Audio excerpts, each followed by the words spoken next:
Welcome to the Spiritual Forum, everyone. I'm so glad you're here. I have a great guest today, and I can't wait to introduce her to you. But first, I want to just acknowledge all of you and how you support this podcast. I want to send a special shout out to John, who donated to the podcast.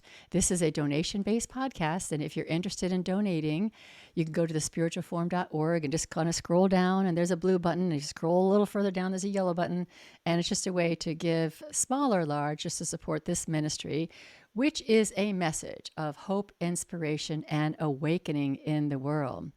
So that's my run up. I hope everyone's having a fabulous day. Now, this guest I am putting ahead of some others. I want to publish this one before Thanksgiving because I think her message will be really great to take to your heart at your Thanksgiving table. That's my thought. So let me introduce you to Martha Creek. She's a self-employed ministry consultant, speaker, coach, minister, leader, and workshop facilitator. Ordained in religious science and divine science, she served in a ministerial role in both religious science and unity churches. Martha's extensive background and specialized training, among that is seminary, Hoffman Institute, the Byron Katie International School, Healthy Congregations and Family Systems, Lombard Mennonite Peace Center, and more. These trainings support her in being able to deliver a great deal of information in a profoundly simple, dynamic, and attainable way. Her latest book is Presence and Potential: Experiencing Your Higher Self and Live in Wholeness. This is a book for anyone. I want to really stress this. This is not just for church people. This is a book for anyone with a desire to increase their leadership and lower their anxiety. So whether you're a parent, a president, or a person in any kind of leadership, I think you'd benefit from this book. Martha's vision and mission are concise and clear. Go within or go without. Welcome, Martha. Thank you, Carol. It's such a joy to be here. And your mission is a mission I want to uplift for this podcast. And it's an honor to be any part of that. I was a part of your leadership program. I don't remember when that was, 8 or 10 years ago or so. And so I was a part of your leadership program and went on your retreats and really benefited greatly. And this is leading my church in Deerfield, Illinois. And so I can personally vouch for your wisdom and your ability to support people in leadership positions. It was just an incredible experience for me personally. Thank you, Carol. It's my wholehearted desire to get tenets like this of leadership. And it made my day, made my tail wag to hear you say this book is for everybody or anybody that wants to have an easier, better time of it, regardless of if they identify as a leader or not. And some of the people that were working with me on the book were like, you cannot say that a book is for everybody. It's not true. And I'm like, it is true. It is true. I can say it. I want to say it. It's like you've got to nail it down. You got to put it in some categories or something. And we have and do, and we do whatever we've got to do. And you don't have, God bless you for saying you don't have to identify as a leader to benefit from the practices and the tenets here of how to regulate our own pulse before we take any action or fire off an email or make any kind of reactive gestures to folks. There's a pause in there that can benefit anybody I've ever met, including me. And I'm still practicing and as devoutly as possible. I completely agree, Martha. Not only is this book for everyone, whether they're a leader or not, I don't think it has anything to do with church or religion. I think that you can be any spectrum of spirituality or unspiritual, whatever. This is really about having good relationships and living a full life without being entangled in all the stuff that we normally get entangled in. But before we dig into your book and before we dig into your teachings, I really think it'd be great if people could learn a little bit more about Martha Creek and who she is and where you've come from to be at this place where now you're inspiring and teaching people about maintaining their anxiety, controlling their anxiety, and just having a better life. Well, thank you. It's interesting because I've been living these principles most of my life. I didn't have a context for it, but I was born in Bug Tussle, Kentucky, a very rural part of Kentucky near the Tennessee border, to a family that was unchurched. Now, if you ask them if they went to church, they probably would have said yes, because that had so much guilt and shame at not going to church. They would have had to pretend they go to church. And I wanted to go to church as a kid. And my mother, in her wise, wise way, said, "Oh, you want to go to church? Then find you a way to go to church." So that's what I did. And I'm a rabid overachiever. And I went right around calling the neighbors, going, "Do you go to church? Do you go to church? And where do you go to church?" And I started going to some of the churches around with some of the neighbors to see what they were about. And I had enough self, even as a little kid, that I knew that some of their beliefs just didn't align with mine. And strangely, it was okay. I didn't try to make myself wrong or to get in like a square peg in a round hole and believe what they believed. And I had a strange acceptance of just they believe what they believe. It's simply not what I believe.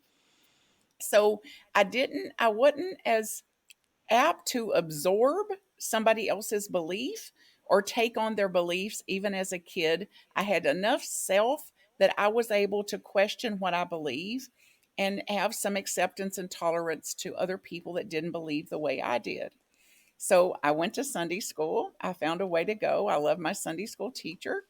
And it was about, she really took to me and would assign me scriptures to memorize and things like that. I got to be the teacher assistant. So I got to have a great life in church, going just for the love of learning and seeing actually what do I believe and what is the basis of my beliefs. And I knew as a small child I was a minister. And I even said that. I have a distinct memory of saying, "What are you going to be when you grow up?" And I said, "A minister." And it got a lot of laughter initially because that's very, very funny because Oh, there's no women ministers, period, period, period. So this dreamy little child here that thinks she's going to be a minister is in some la la land. So I simply didn't say it anymore. I could see that they didn't get this, that they didn't believe this, and that I couldn't help that they didn't believe it, but I was clear as a bell that it was true for me. And then I set a goal that when I'm turned 40 years old, wherever I am in life, whatever I've accumulated, whatever I've acclaimed, whatever position I'm in career wise, I'm going to stop it and go serve ministry and ministries, and I'm going to do it for the rest of my days starting at age 40. So I set a goal to retire from whatever I was doing. So I kept some kind of spiritual education going. I've done seminary training. I've done comparative religions. I've tasted many mystery schools and Hoffman Institute, and even from the bio, you could see, Carol, that I have been in an educational process, spiritual education process, and emotional education process, psychological education processes all of my life. And I'm still enrolled. And I then lead trainings, and I'm on the faculty at Unity for their seminary training. And I still am enrolled as a student myself. So my spiritual journey is still unfolding. I still question what I believe and why I believe what I believe. And I still do my darndest to not put my beliefs off on other people, that they have the right and the responsibility to believe and think the way they do, and they're welcome and entitled to their own convictions. And it's not my place or an integrity for me to put my beliefs off on other people. And for me to then to spend my time, and that little quote came from going within myself and seeing what caused me to have that trigger, going inside me to see where that righteous judgment is rooted and my indignation or my attitude or anything else, and working there to clear the projector of my own mind instead of working endlessly and aimlessly to try to change the projection. So I'm still a work in process, being and becoming whatever might be possible for me in this evolution, and certainly intent and practiced and convicted devoutly to some degree to um, doing what I can with me and being at the end of my life and having less regrets about how my time was spent and what I was here to do. So hopefully fewer regrets based on how I'm living today. wow. Okay. You packed a lot in that. I mean, just a lot. I want to start with the child because, Martha, I think you're the only other person that I know who I was the same way. When I was a little girl, I wanted to go to church. I almost everyone I know wanted to get out of church. I don't want to go to church. I don't want to go to church, and they felt that they were stuck in this religion, and they spent their whole adult life getting rid of that and leaving all that. And I, like you, I found friends that I could go to church with. I think that's really, really interesting. I did not have any sense that I would become a minister, not one. So that's definitely a place where I depart from you. But I think that's just really interesting that a little soul, or probably an older soul in your case, knows what she's after. And and it's just the opposite of the peers because most kids are trying to get out of church, and here we're trying to clamor to get in those doors. Well, and it's like, let's go see what it's all about. Yeah. Let's what's going on over there? What are they teaching? Hey, yeah, and I Let's love that early on you had a sense about tolerance and being tolerant of the other people's beliefs, and you didn't have to force that it fit or it didn't fit. I kind of get that too. I think that letting people have their own beliefs is one of the most important things that's facing us right now. And this is what I like so much about your book. First of all, it's very easy to read. It's short chapters. People who've listened to me a lot know I like short chapters because you can pick it up anytime and just open it up and read that chapter and go, oh, okay, I see what is for me. And I don't have to get stuck into all big, long chapter that it's going to take me forever to get through. And every single chapter has something to do with each one of us. But I think we're facing now, and this is why I want to have this published before Thanksgiving, because I think we're facing now just it's so important for people to distinguish who they are, what they believe, and make everybody wrong who's outside their little bubble. And it's really popular to just kind of annihilate the other people out there, whether it's political beliefs or religious beliefs, or I mean, I can name 100 different ways to divide us, and that's why I think the work that you're doing in publishing this book is so important. And it starts in the family, I think, don't you think? absolutely. And that's where the root system went in place, and we're still, that root system is still ruling. And the underworld, which is primarily unconsciousness in us, with the biases we have and the prejudices we have and all that, we don't even know that we have them. They're so unconscious, they're so deeply ingrained in us. And one of my teachers used to say, you're carrying one flag without looking at what's in your bones and blood. So even if we're waving one flag and claiming we believe another, we're still under the effects of what our familial upbringings was and domestications. And often we may go along with them exactly, like we don't even know where they begin and end and where we begin and end. But otherwise we went, I'm going to be the opposite of that. I'm not going to be like them. I would never ever do something like what they would do, and that becomes just as violent, that becomes just as problematic to take such an opposing stance on that as aligning with them. And instead of saying we're on a spectrum here, all of us, a human spectrum, and nature informs us about this, just like drought and flood. And nobody I know would say, I'm all for drought. Oh yeah, let's have some drought. And nobody's going to say, well, yeah, bring on some floods.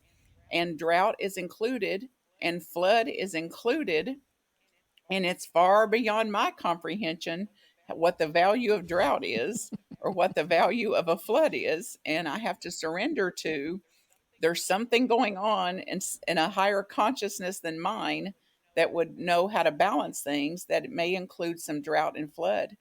And I have to accept that in the human spectrum too, honey. The extremists, the extreme positions and things like that represent, like in nature does, the drought and the flood. And I've got to be careful that I don't collude with it to keep peace at any price, or to avoid conflict, or to avoid an uncomfortable conversation. It's like I've got to be able to bear where they stand and allow them to stay there. And one of my biggest things I'd say is I have to allow for people to keep their suffering, Ah, not only to have suffering, but to keep their suffering. And as a, I say most of us in these professions got a helper gene. We didn't get just a helper gene, we got a whole strand in our DNA is around helping people. And no, we don't, no sane person wants to see another person suffer, and suffering's included. Hmm. That's one of the chapters of your book that I dog eared. The one that's about accept that pain, tension, and suffering are part of the human learning system, and that there's this false belief that we can stop suffering. It's really an ego trap. It's one that traps me repeatedly. This idea that I could control, not control that person, but I can control the circumstances in some way so that they can avoid suffering. And it's an illusion because I can't. Say it again, say it again, and say it loudly. It's an illusion. It's an illusion. It's an illusion. I can't. And what, And how many yeah, decades? and it's so much rooted in, it's rooted in a couple things that I think I have that much power. That's an interesting ego thing. Like, I am so powerful that I could actually impact this whole circumstance so that that person won't suffer. I have that much power. And the other thing is, it's also rooted in me not wanting to experience suffering because when they suffer, I suffer. And selfishly, I don't want to suffer.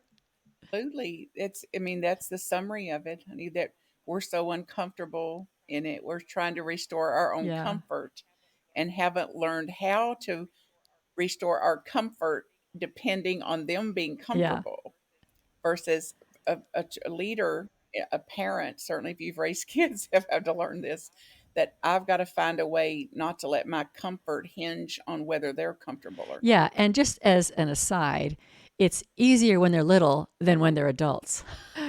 Grown children, it doesn't get easier. Spoken from Spoken from experience. experience.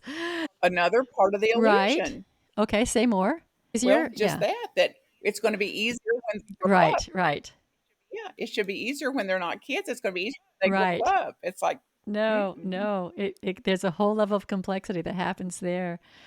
Yeah, I think about, keep coming back to this Thanksgiving dinner conversation because on social media, I know there's so many people who they're always worried about coming together with family and, what's Uncle Joe going to say? And is so and so going to bring up politics? And what am I going to do? And what am I going to say? And how do I speak my truth? And or should I just be quiet? And these kinds of anxieties that happen around family, the family table, and that at the same time, this is an opportunity to be connected and to stay connected and find ways to be connected, regardless of how where anyone stands on anything. And there are people who just want to survive that situation by being quiet. And then there are those that have to like assert who they are and make everyone wrong. And I'm wondering if we can just talk through this. I don't know if you want to talk through some of your chapters or if you just want to talk generally around the dinner table, which I know is not so much about leadership, but it is about functioning with lower anxiety. It absolutely is. And it's about differentiating ourselves. So that's what high level leadership is about, a differentiated leader, somebody that knows what their roles and responsibilities are and where they actually have power and where they don't. And it's not clueless about where their delusions are either, and illusions. And this little book can be helpful at any Thanksgiving table because it's like when I go in there to that table, first of all, expecting them to be different than they are is my own sabotage. One of my friends took an issue with me when she went, "You just make this all sound so easy, Martha. It's not easy. And is it too much for me to ask for me to drive up to my family and see my mother smiling at the back door instead of frowning like she always does?" And I said, "Well, of course, that is too much to ask, honey. Yes." And oh, yeah, see, here you go again. It's like, how old is your mother? 93. And how many times has she come to the back door and smiled when you drove up? None. So now 93 years, you're 63 or 65 or whatever. So 65 years, this has never happened. And you're still running in your mind this fantasy that you're going to have a different mother at the back door than you've ever had in 60 some years. This is a beginning of hell. Yeah. Instead of, I've got to take that fantasy down. I've got to take the fantasy down of having a mother other than the mother I've got, who so far in 60 some years has not smiled once at the back door when she came to greet me. So we can start there. So we go to the table, not in some kind of fantasy that they've had a transformation since last Thanksgiving. Like they're at the table with their same beliefs, their same convictions, their same ideations, their same theologies, their same foundational beliefs as I left them last Thanksgiving. So I'm praying and praying that they're going to have a transformation so they'll think like me by the time I get there this Thanksgiving. So we cannot sabotage ourselves with that. So then we can go into a conversation equipped. This is predictable. I know where they stand on these things. And I can go in, for me, I go in somewhat committed to interrupting my own patterning. And my pattern is to stay quiet, to not share, to not upset the apple cart, peace at any price. And I don't want to do that always. I want to grow myself up that I can say, you and I don't agree on that. We already know that we don't agree about it. And I can still understand where you're coming from. I don't dislike you over that. I certainly won't stop loving you over that if I can help myself. And I don't have any delusion that we're ever going to think alike on that or that we're going to agree on these matters. So it's, for me, it's like Carol, like naming the ghost. Mm-hmm. We have very different stances on this matter. We have very different opinions about this. And if you want to discuss it or something, I'm open to that. And I'm a little cautious too, because I don't want to go into a discussion over this if it's going to end up in a blow up of some sort, or somebody getting mad and losing their temper and stomping off or something. Like, it's the last thing I want during our family gathering. So, if there's a possibility here that we can talk about it and still be respectful or civil or something, I'm open. And if we have to say, I can't do it, let's just set it aside as a topic. Like, we already know we have very disagreeing differences here. So we can set it aside as a topic and have it, just enjoy a meal or an afternoon or a ride on the farm or whatever else we're going to do, that we don't have to kind of dig in the wound, that we already know is here either. So I'll try to interrupt my patterns and not be as rigid as I have been. And I'm also not going to go in delusional that they have had a transformation or changed the way they believe and think about most things since the last time I talked to them. Yeah, I think that's a very rational approach, also an open hearted approach. But what you just described to me is almost like metaphorically setting a table, but you're setting the table for your relationship during this time. So, like, I put down the tablecloth, I'm setting the plates, and the plates are things like, we know that you and I don't agree on these things. We're setting these boundaries here. We don't agree on these things. Put the utensils down, but I'm willing to have a conversation with you if we're both willing to listen and not expect the other one to change, and keep our mind and hearts open and just share ideas. Or we'll go to another table. But are you interested in having a conversation with this table setting? And that's something we don't know how to do. We're not equipped to do that. We just rush into things, or we react because or so and so said something, and oh, that just really gets to me. But to go in, I think what you're saying is really important. To go in with the same people they've always been. I may also be the same person I've been. I have to look at, have I changed in the last year?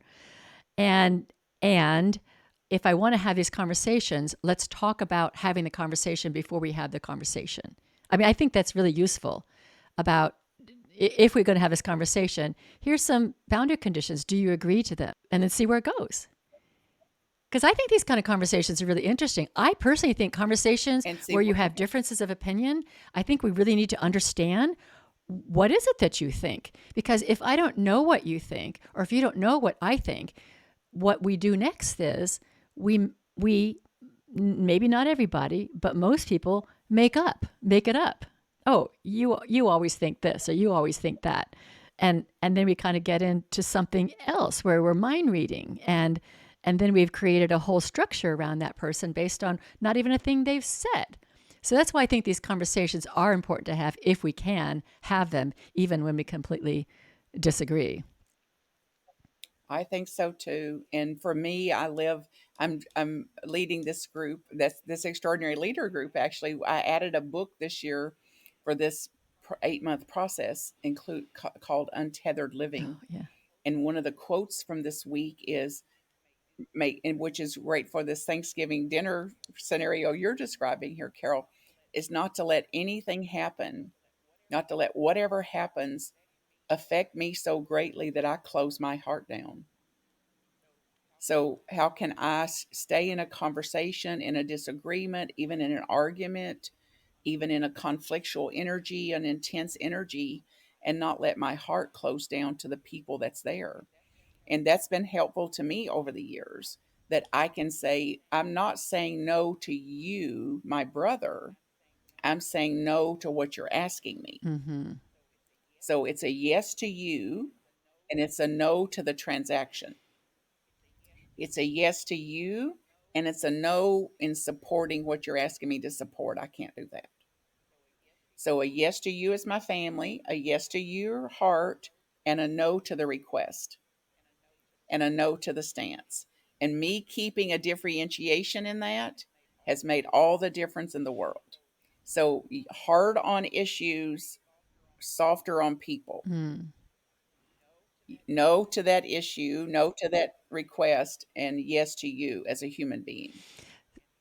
And that keeps me from getting any more rigid or afraid or panicked or righteous when I can hold that too. That's helpful. Yeah, I remember from your leadership program that I was in years ago, the one you were just describing, one of the things that stuck with me, and I think it was part of family systems theory, I'm not sure, but the importance of staying connected.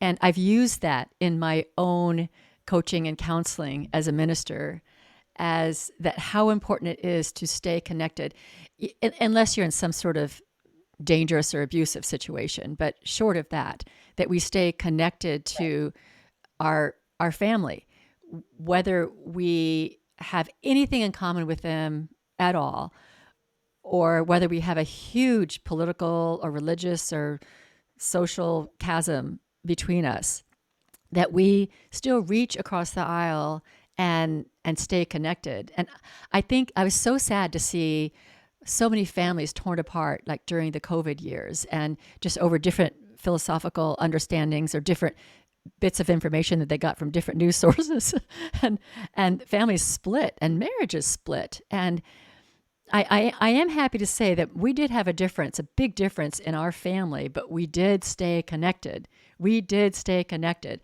And I don't say that because, oh, wow, how cool, look at us. I just know how important it is. And that's one of the things that I've really taken to heart, that whatever you can do to stay connected, and I think exactly what you just said, to differentiate the decision or the action from the person so nothing's personal, and you just keep your heart open to that person. Because when your heart's open to that person, they feel it. I mean, they know it, they feel it. And that's what everybody, I think, at our core we want. It's absolutely the truth, and that speaks to what we've been taught, particularly this last decade, about the power lies in the vulnerability.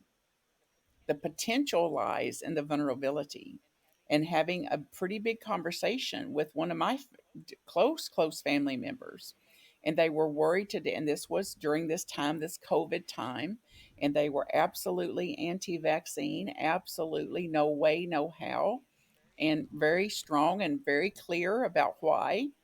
And I went and got a vaccine, and I didn't discuss it or really bring it up a lot. I didn't talk a lot about it, nor was I intentional to do that. And one day I said, just like, well, hey, what are you doing this afternoon? And it was, I'm headed over to get the vaccine. And it was a panic. They panicked like my life was at risk. So I had a deeper insight that this is more to it. And we actually could talk about it. And I said, he said, I'm worried if you get that vaccine, it will hurt you. Mm. And I said, exactly. And I'm worried if you don't get the vaccine, that will hurt you. So our thinking was exactly the Right. same. If you get the vaccine, it'll hurt you. If you don't get the vaccine, it'll hurt you. So to find that common ground in a very intense situation was very beautiful. It was quiet. There's not been another word spoken about it since, because we had some kind of understanding that until you can dare to go there, then you would just think, oh, that's crazy, that's insane, follow the science, or that you're crazy, you're falling under a spell. It's instead of like, at the root of that, it was caring about my family Yes. member. Yes. You had a common humanity, and it was love and care and concern. And that's what's so interesting about these like different sides of things. When we get down to it, we all we all want to feel safe, we all want to feel loved, we all want to feel cared for, we all want to be surrounded by love and be a part of that. And yet we spend our time out on this peripheral circumference of events that cause us to be upset with each other. So how beautiful it is that you could open your hearts to each other and say, "I just love you. I care about you, and I'm worried." And that's what we have in common. And we each take responsibility for our decision.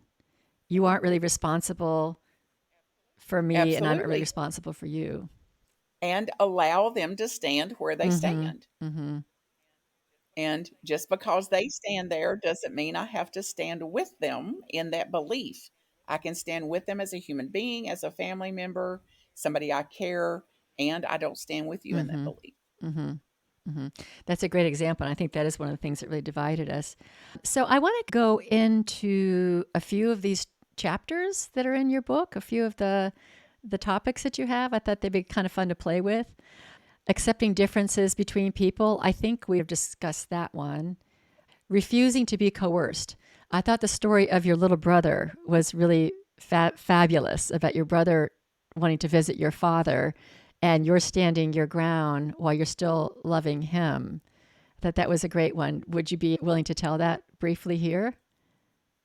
Absolutely. And it was Dr. Phil McGraw says it's a defining moment, or whatever his word for it is, like these defining moments in our life. That was definitely a defining moment in my life. And till to this day, I've got unspeakable gratitude for whatever was possible in me that day, for me to define myself in that way and not shut down my heart to the love of my life. That little baby brother was the love of my life. He was born when I was 8 years old, so he was my baby. And it was his also, my healing, some healing, because I had told him throughout his life, I won't do this, I won't do that. This is the last time I'm ever going to do that. And I didn't mean a Uh huh. word of it, because I could not do it. So he was charming and charismatic and adorable, and he was just, I couldn't resist him. And this day, when I had got clear about what's going to have to happen in this house for me to care for Daddy and to do what I'm there to do for him, I can't be bringing in any of that intense drunk behavior and things like that. I didn't have resources for all of it. So if I'm going to give all my resources to caring for Daddy and what went on, what that took, then I can't. You can't be in the house drunk, honey. You just can't. So he came and was his charming, charismatic, adorable self, and I had told him, of course, he can't come in, and he didn't believe it for a second because I'd never meant it before. And that particular night, that cold December night, I said, "You actually can't come in, honey." And he went right from his chart. He went right down the flow chart of everything that had ever worked with me. That included charm and charisma and adorability. And when that didn't move me, he went to guilting me and shaming me. And this ain't your damn house, and you don't run the roost, and you think you're the boss of everybody, and you're not the boss of me, and this is my daddy. And And I was able to say, "You're right. You're right. You're right. It's not my house. It is your father. I'm not the boss of you. You're right. You're right. You're right. And you can't come in." And then it went into threatening me. And then he went into threatening his own life, that he would take his own life. And I I don't know for sure, but that particular day I was willing for that to Mm. happen. I was willing for that to happen because I was he wasn't you can't come in here. And thankfully, he didn't take his own life. Thankfully, he didn't freeze to death, which he was threatening to go sleep in the car in 12 degrees and he'd be froze to death the next morning. And he didn't do that. And at the end, he went through the whole flow chart of what had ever worked with me. And I didn't move. And I didn't shut my heart down to him either. And he left the house and he went right on down the road and found somebody to hang out with and talk to all night and sleep there just like he had done for decades. And I don't even know if it's in the book or not, honey, but what I normally say about him is he was more resourceful drunk than the smartest people I know, which is saying a lot. I know some smart people. He was more resourceful drunk than the smartest people I know sober. And it was a defining moment for me, to do what I believed I had to do, um, to fulfill the role that I'd said yes to. What I love so much about that story is, first of all, you acknowledge that you created a pattern. You created who you've been up to that time. Like Martha has always been this person that could be charmed by the little brother or coerced in some way. And I know a lot of people have trouble with children who have addictions, or there are a number of examples of people who they keep trying to bail out of certain circumstances because they don't want this or that to happen. And it's again, like we talked about before, part of it is well, I don't want to suffer because they suffer. But the fact that you drew a line in the sand there, it had to be really shocking to him. And I'm curious, within yourself, did you have like, I have so much strength and fortitude here? Or did you feel within yourself at that defining moment that you could wait? There was a little wavering in you, but you've really got to fortify yourself. Did you feel like it was really clear and I was fortified? Very clear. Okay. All right. All right. You knew. You knew. Yes, there was nothing in that moment. Now, I've wavered plenty and I still do. But in that moment, there was no wavering. It was clear as a bell thinking. It's like my heart was open, my heart was in front. I love him so much. It's mysterious and you can't come in almost. Right. So it's like, Yeah. here's my stance, and it's still a no. And I think that's what's so interesting, because people confuse their relationship, love, or the person being depending on it. They confuse that with always having to say yes, or in some way helping them out, versus I can love you and I can say no. I can love you and I will not do that. And there's so much power in that. And I think people can hear that in your voice. There's so much power in that. Do you think he had any sense that you didn't love him? I don't. And I don't, ultimately, I don't. But in that moment, he definitely likely felt like I don't love him because we have got a paradigm established in our mind. If you love me, you say yes. If you love me, you always say yes. If you love me, you go along with me. If you love me, you'll fulfill my request. If you love me, you give me what I want, which was formed as a 3-year old Right. in our mind. When I get what I want, that's how I know they love me. So I don't know anybody, including me, that feels loved and has a big hard no delivered to them. So we equate their no meant they don't care about me. I can't trust them. I'm not safe with them, or they don't understand me, or something, until our mind clears with that. That had nothing to do with love. That love was there, and it was a no to the Yeah. request. Love was there, and she said, "I can't come in if I'm drunk." Yeah. And it's two very different things, but most of us can't see it, honey. At least our seeing is very limited because we don't feel loved when they can't when they say no to Right. us. But it's also an act of self love because, but saying no to being coerced is saying, I matter. My position matters. What I believe is right for me and my boundaries matters. So that's really directing love to the self as well. Absolutely, and speaks to we're teaching them how to treat us. So if I'm always willing, if I'm always the one that's going to, if I get coerced, charmed, threatened, whatever, and I'm the one that says whatever, I just fold, then I've taught them that. And I've heard parents speak about it for years that they ask me the same question 13 times, and after 13 times, I fold. I say yes. So now I've just taught them the code. You'll have to ask me 13 times. Everybody gets jacked up, a little moody, grumpy, grouchy, and as soon as the intensity reaches a certain level, I fold. So I've just told you my code.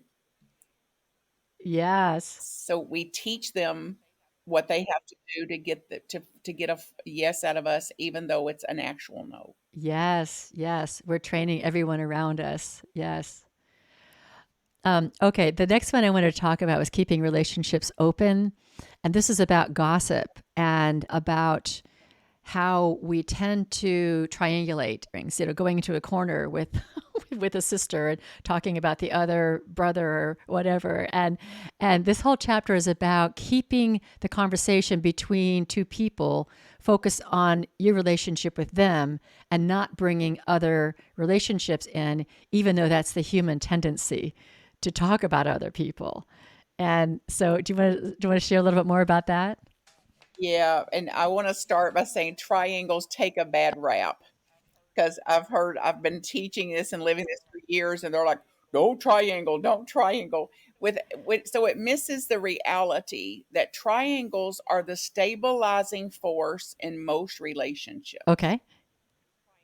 Triangling. So if you and I had a disagreement, and I can go talk to Betty about it and sort myself out and process through it and get myself dialed down, then mine and your relationship's going to be better. So I just had a third party processing that actually helped. This is where therapies help, coaches, counselors, mentors, spiritual directions, because I can go rake my family members over the coal with somebody that's not going to hate them or change the way they see about them to keep my relationship and my family better. So triangles also serve a purpose. They're very helpful. Where they get problematic is when we are using the triangles to collude and actually side against somebody. So if I'm going to pull my sister over, for example, and talk to my brother about her and not realize she is changing the way she looks at my brother. She's not just a listener for me, she's just not letting me vent this off that there's now two of us against one, and nobody likes being in that out position. So the closer I get to my sister, the closer we feel, and the like we've done something or we've taken power over him, the worse he's going to feel, even if he doesn't know this. This is energetic. So the energy of that collusion, the energy of us raking him over the coals, is being projected to him. And there's nobody in the world, me or you or anybody else, that likes being in the out Mm-hmm. position. We don't want to be talked about. We don't want to be whispered about. We don't want to be judged. And we're doing it to people over and over and over again. So it's been helpful for me to say, and I have to do it in my own family. Like and I can do it to a degree. Like we got to talk about whoever's not here and their crazy antics and what they're up to, and some of that's fine. It's burning off energy, as well as when you're not in the room, they're going to be doing the same Oh, thing really? to you. If you can accept Yeah. that, then participate in it. And if you can't accept it, then Then simply don't. say something like, I can't talk about her anymore and her not here. Because I know if she was here, she would have a different stance on this. Or I know that it would be hurtful for her if she knew that we were carrying on about her like this. So I can't do it anymore. And what I've said most is it hurts my heart. It actually hurts my heart to talk about somebody that means a lot to me when they're not even here to give us their perspective on Mm. this. So I don't want to talk about this anymore until she gets here, or I want to talk about how it's affecting you, or I can talk about how it's affected me, but I can't keep talking about her and her not here because it hurts my heart to do it. Oh, that's really beautiful.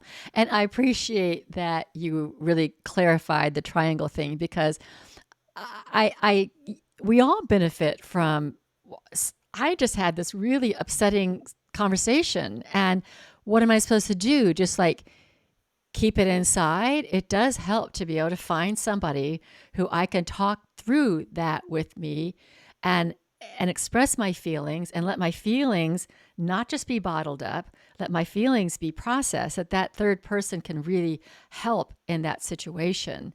And so I'm really glad you distinguished that triangle from this other kind of gossip thing where this third person is even there to defend themselves. It's a different thing. Yeah, very different. So that we've got to have a third party to do this processing with, and family members can often do that. And the gossip becomes for me, it's like just like lying, people like don't lie, lying's wrong. And it's like everybody lies.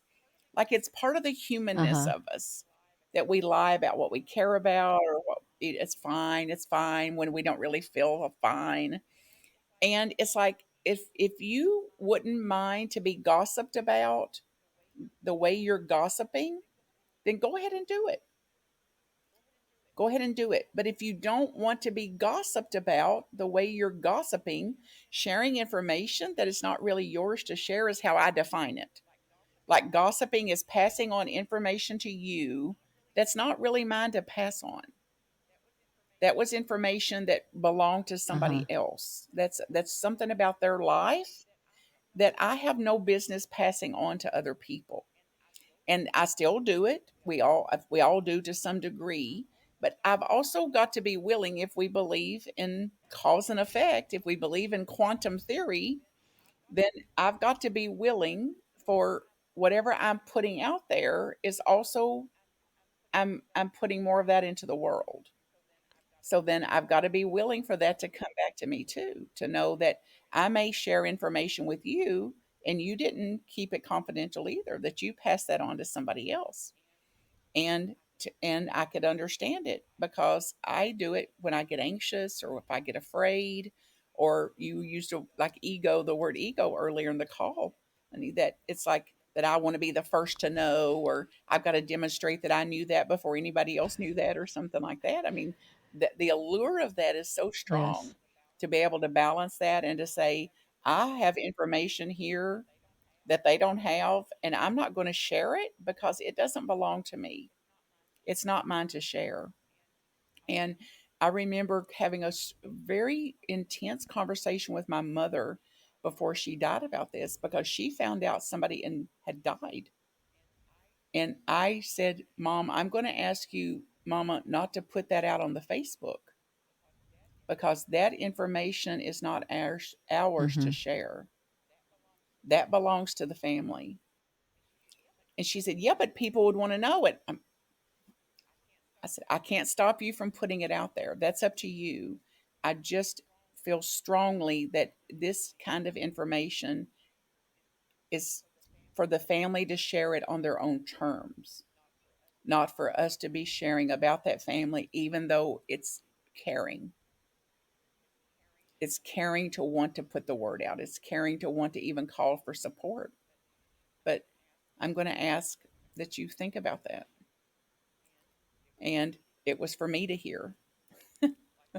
Like how quick I might do that if I didn't have that pause in there to realize this information is not mine. Cause and the remembering of the law of cause and effect, I think those two things could keep us out of a lot of troublesome conversations.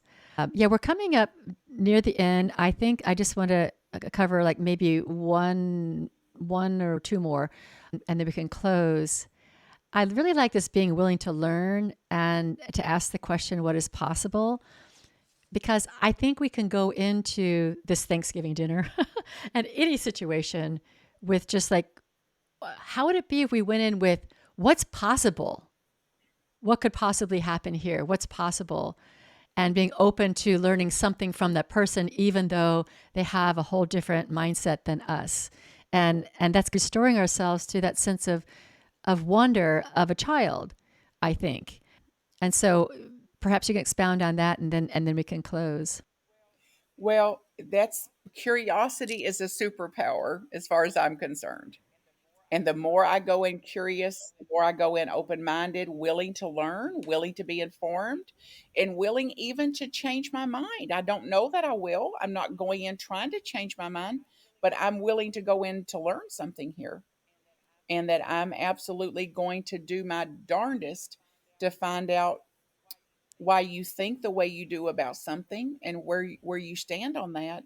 And it keeps me from getting more righteous over and over and over. And I'm in now the leadership program now, Carol, includes Richard Schwartz's work on internal family systems, IFS. And he describes these, how would you say it, like characteristics. Yes, and characteristics of high level leadership that includes connection, which you spoke to early in the podcast. This is a goal here to stay connected even when we don't agree, to have a compassionate understanding of where they stand without having to stand where they stand, and to keep myself calmer when I don't agree, calmer when I'm listening to our differences, and creative, which is what you're, I think, pointing to here, honey. How can I go into this with a more creative thing? Like there's a place for all of us here, that this is a tapestry. We're not all the same color. We don't all have the same weave, and there's still something beautiful about our this symphony of humanity about it. And it's grounded then in a sense of confidence, and you used the word earlier, like I'm equipped for this.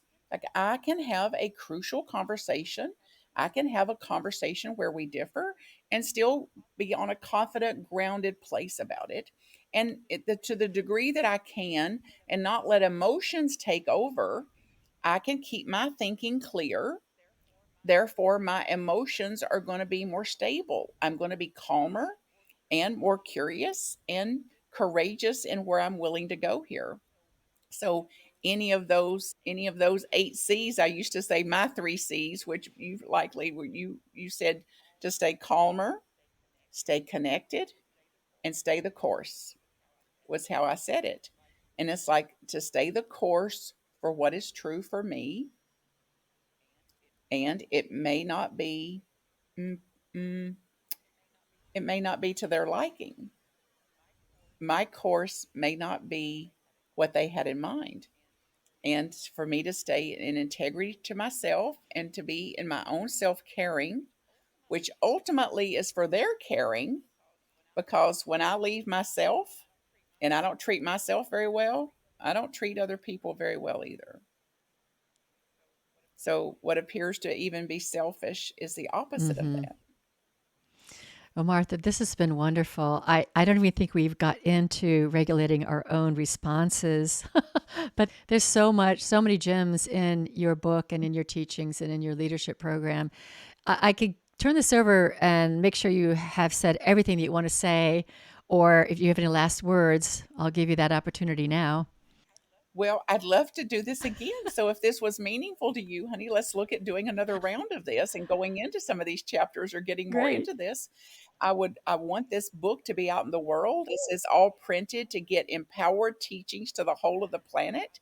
So I love that you've uplifted it here. I want to uplift it further. They can contact me, marthacreek.com, directly if I can be of any support to them individually. They're welcome to that. And I'm open, honey, to doing this again at any time, and honored to be here in your space in the spiritual forum to think myself again and to recommit myself to living this out for the rest of my Well, days. wonderful. I will have you back because I think we could talk about a lot of things. All of this is so relevant to people. It's so relevant to just living our lives and being related to people and not being upset and keeping our hearts open, remembering that we are loving people and caring people. And we just forget that when we get triggered. And so everything that you're saying and your book, I think, just really reminds us of our humanity, and it's so needed now in the family and in the world. So thank you for doing the work that you do